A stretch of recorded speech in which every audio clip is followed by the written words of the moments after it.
శ్రావణ మాసంలో మహాపుణ్యక్షేత్రాల పురాణాలు. కర్నూలు జిల్లా దేవనకొండ మండలం కప్పట్రల్లి రిజర్వ్ ఫారెస్ట్ లో వెలిసిన అతి పురాతనమైన దేవస్థానం కౌలుట్ల చెన్నకేశ్వర స్వామి దేవాలయం.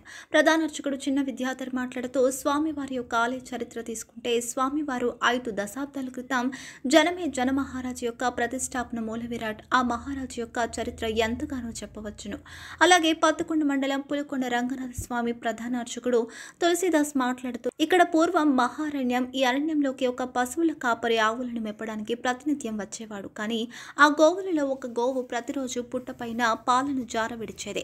ఇంటికి వెళ్లిన తర్వాత ఇంటి యజమానికి పాలు ఇవ్వకపోవడంతో కాపరిని నిలదీయగా కాపరి పుట్టకు పాలు పితుకుతుండగా చూసినదే యజమానికి తెలియజేయడం జరిగింది. ఆ యజమానికి సాక్షాత్తుగా పులికొండ రంగనాథ స్వామి స్వరూపం కనిపించిందని పురాణాలు చెబుతున్నాయి. ఈ కార్యక్రమంలో కార్యనిర్వహణాధికారి వీరయ్య కోరుట చెన్నకేశ్వర స్వామి దేవస్థానం అర్చకుడు చిన్న విద్యాధర్, దేవస్థాన సిబ్బంది రవి మరియు పులికొండ రంగనాథ స్వామి దేవస్థానం అర్చకులు రంగనాథ స్వామి, రమేష్ స్వామి దేవస్థాన సిబ్బంది చంద్రయ్య, మాజీ సర్పంచ్ రంగస్వామి, మాజీ సర్పంచ్ చంద్ర, భక్తాదులు తదితరులు పాల్గొనడం జరిగింది.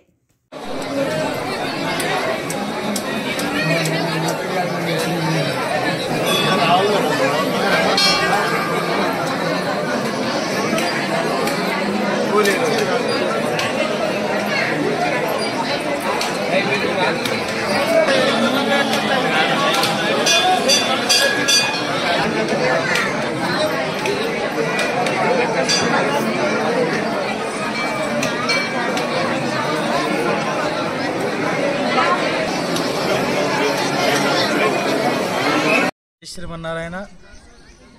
ఈ యొక్క వీడియో ద్వారా చూస్తున్నటువంటి భక్తాదులందరికీ కూడా స్వామివారి ఆశీస్సులు కలగాలని ప్రార్థిస్తున్నాం.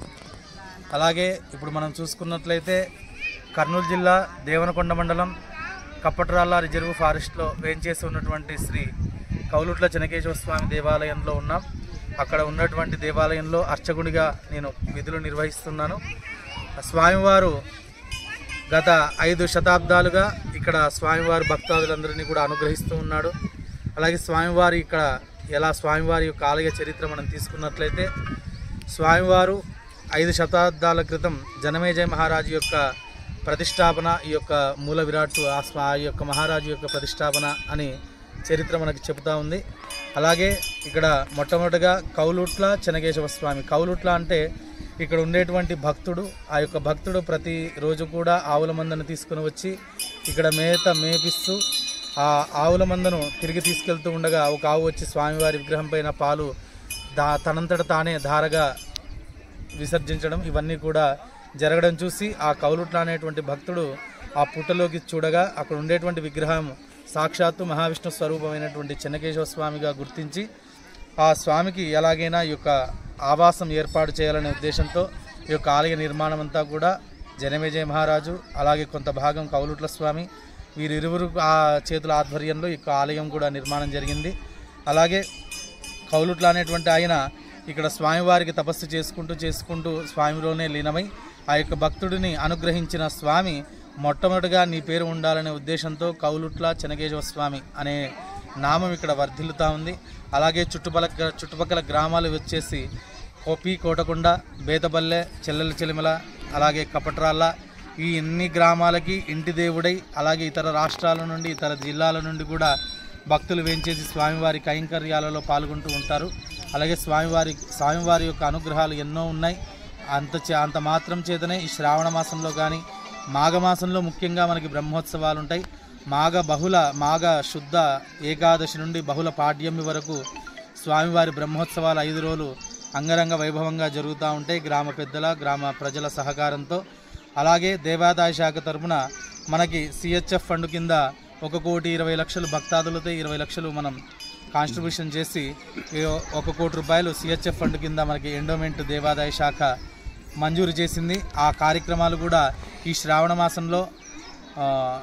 మాసం చివరిలో భక్తాదులకు ఇబ్బంది ఉండడం చేత శ్రావణ మాసం చివరిలో బాలాలయం అంతా కూడా ఏర్పాటు చేసి ఆ యొక్క పనులు కూడా ప్రారంభించడం జరుగుతుంది. అలాగే ఇక్కడ ఇచ్చేసినటువంటి భక్తాదులందరికీ కూడా చిన్న అసౌకర్యాలు అయితే ఉన్నాయి. కానీ అవన్నీ కూడా ఒక్కొక్కటిగా దేవాదాయ శాఖతో సంయుక్తంగా నిర్వహించి భక్తాదుల సహకారంతో ఒక్కొక్కటిగా ఏర్పాటు చేస్తూ ఉన్నాం. అలాగే ఈ వీడియో చూస్తున్నటువంటి ఈ ఛానల్ ద్వారా భక్తులు ఈ వీడియో చూస్తున్నటువంటి భక్తాదులందరికీ కూడా ముఖ్య విజ్ఞప్తి ఏమనగా ఈ ఆలయం అంతా కూడా దాదాపు బ్యాక్వర్డ్ ఏరియాలో ఉండేటువంటి ఆలయం కాబట్టి ఎవరైనా పెద్దలు కానీ గ్రామ పెద్దలు ఎవరైనా భక్తాదులు స్వామివారికి ఏదైనా సంకల్పించాలనుకుంటే ఏదైనా చేయాలని సంకల్పంతో ఉన్నట్లయితే ఇక్కడ ఉండేటువంటి అర్చకుడిని కానీ ఇక్కడ ఉండేటువంటి దేవాదాయ శాఖ కార్యనిర్వహణాధికారి గారు కానీ ఇక్కడ ఉండేటువంటి వ్యవస్థలని నిర్వర్తించేటువంటి భక్తాదుల్ని కానీ వారిని కలిసి ఇక్కడ ఉండేటువంటి జరిగే కార్యక్రమాల్లో ప్రతి ఒక్కరూ కూడా పాలు పంచుకొని స్వామివారి అనుగ్రహానికి పాత్రలు కాగలరని ప్రార్థిస్తున్నాం. జై శ్రీమన్నారాయణ.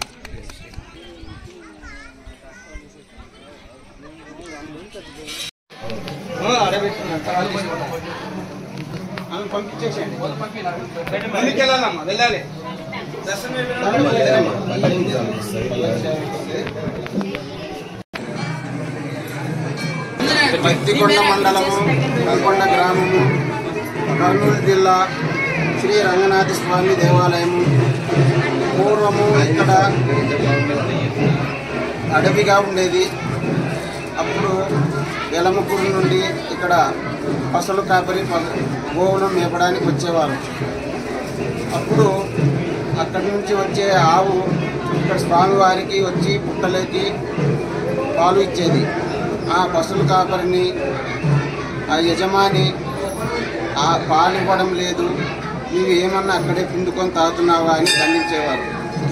అప్పుడు ఆ పశువుల కాపరి ఇక్కడ కాపలా కాసి ఎక్కడ ఇస్తుంది పాలు అని ఇక్కడ కాపలా కాసినాడు. అప్పుడు ఆ స్వామివారు ఆ కాపరికి కనపన్నాడు. ఎవరయ్యా నువ్వు అంటే, నేను ఇక్కడ శ్రీ రంగనాథ స్వామిగా వెలుస్తున్నాను, మీ యజమానిని నాకు గర్భగుడి కట్టించాలని కోరాడు. ఆ కాపరి పోయి వాళ్ళ యజమాని గారికి అక్కడ రంగనాథ స్వామి వెలుస్తున్నాడంట, అక్కడ గర్భగుడి కట్టించాలని చెప్పాడు. అప్పుడు ఆ ఎలంకూరి ఆయన ఇక్కడ గర్భగుడి కట్టించాడు. ఇంకొక చరిత్ర, పూర్వము ఇక్కడ పులికొండకి దగ్గరలో చక్రాల గ్రామం అనేది ఉంది. ఆ చక్రాల గ్రామస్తులు దొంగతనం పోయేవాళ్ళు. అప్పుడు నది ఒడ్డున, తుంగభద్ర నది ఒడ్డున స్వామివారి పెట్టెలో దొరికాడు. అప్పుడు వాళ్ళు ధనమని ఎత్తుకొని వచ్చినారు. తీసుకొచ్చిన తర్వాత, నేను ధనము కాదు ఏమి కాదు, నేను శ్రీ రంగనాథ స్వామిని, నేను ఎక్కడ తూకమైతే అక్కడ దించండి, నేను అక్కడే శ్రీ రంగనాథ స్వామిగా తెలుస్తున్నానని చెప్పాడు.